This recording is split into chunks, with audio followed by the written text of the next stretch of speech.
हर हर शंकर जय जय शंकर। स्वागत है आपका। आप देख रहे हैं बूम भरे डिजिटल। मैं हूं भावना और मैं हूं इस वक्त प्रयागराज के महाकुंभ में। आइए आपको मिलवाते हैं एक और नागा साधु बाबा जी से। बाबा जी पहले तो अपना नाम बताइए और आप कहां से हैं और आपके बारे में कुछ जानकारी। मैं दिगंबर अजयगिरी बाबा श्री तपोनिधि निरंजनी पंचायती अखाड़ा से हूँ और मैं 6 महीने तो केदारनाथ में निवास करता हूँ। बाकी समय अन्य तीर्थों में जो है भजन। हरिओम। तो 6 महीने जब कपाट खुले होते हैं तब आप केदार बाबा के यहाँ रहते हैं, तो तभी आप इतने सारे रुद्राक्ष धारण करके रहते हैं। ऐसे रहते हैं। हरिओम। तो आपने किस उम्र में नागा धारण किया होगा और कितने साल हो गए आपको अब? देखो, मैं 14 वर्ष की आयु में संन्यास धारण किया था और अभी मेरे 41 वर्ष हो रहे हैं उम्र, तो 26 वर्ष लगभग संन्यास धारण किए हो रहे हैं। और अभी अगर गिनती करें तो कितनी मतलब मालाओं में कितने रुद्राक्ष होंगे?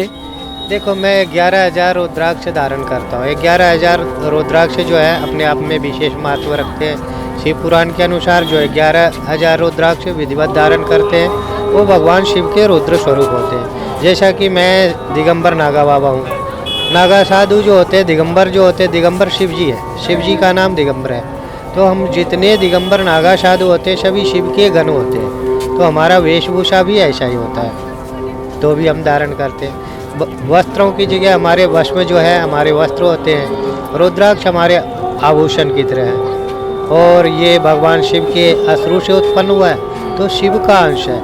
सभी सन्यासी इसमें रुद्राक्ष में भगवान शिव के स्वरूप को देखते हैं, तो भी हमारे लिए बड़ी सौभाग्य की बात है धारण करना। हरिओम।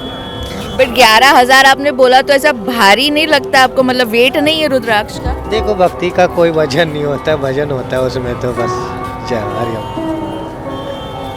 अच्छा, अभी से बहुत सारे भक्त आए, आपका आशीर्वाद लिया। आपको अजीब नहीं लगता, क्योंकि अब बहुत सारे लोगों को नहीं पता है कि साधु को छूना नहीं चाहिए, तो जब लोग आपके मतलब अच्छे मंशा से ही छूते होंगे, लेकिन छूना नहीं चाहिए, तो आपको अजीब नहीं लगता जब लोग छूते हैं?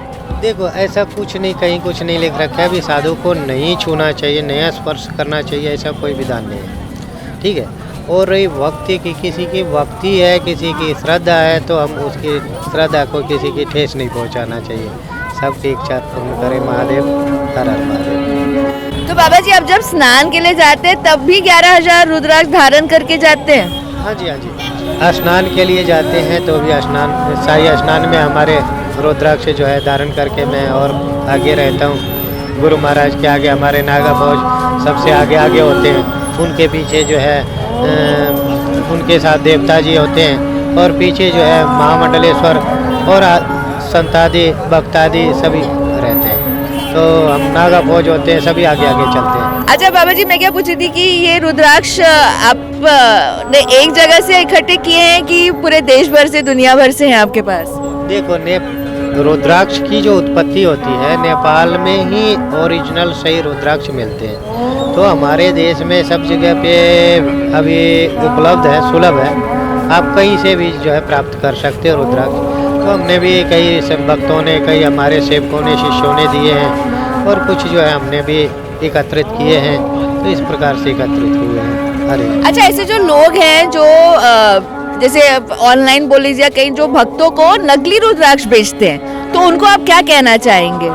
देखो, कोई भी एक मुखी लेने जाते हैं तो एक मुखी दुर्लभ चीज़ है। भगवान शिव के साक्षात भगवान शिव के स्वरूप होते हैं एक मुखी, तो कोई एक मुखी लेने जाते हैं तो उसकी कॉस्ट ज़्यादा है। हाँ, जैसे 51,000 से कम में तो आते नहीं है।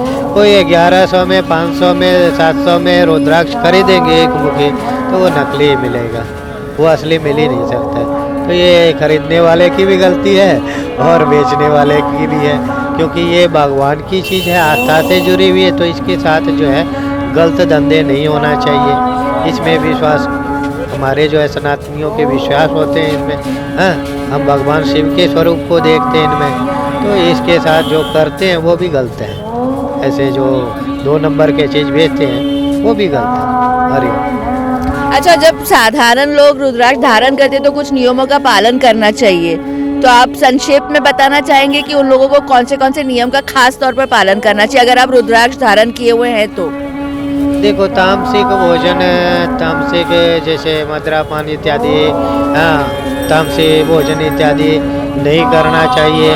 और अशुद्धि की अवस्था में कई प्रकार के सूतक पातक ऐसी अवस्था होती है, तो उसमें जो है रुद्राक्ष को थोड़ी दूर रखना चाहिए। मंदिर में, घर में मंदिर हो या किसी कोई शुद्ध स्थान पे रख दो, फिर स्नान ध्यान करके गंगा जल के छींटे लेके फिर जो है उसको धारण करो, तो इससे जो है इसकी एनर्जी खत्म नहीं होती है, वैसे के वैसे रह जाते हैं। तो ऐसे रखना चाहिए थोड़ी व्यवस्था। हरिओम।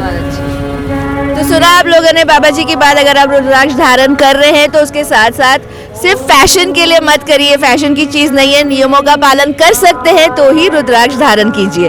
देखते रहिए, I will be back with lots more interviews with lots more Naga sadhus.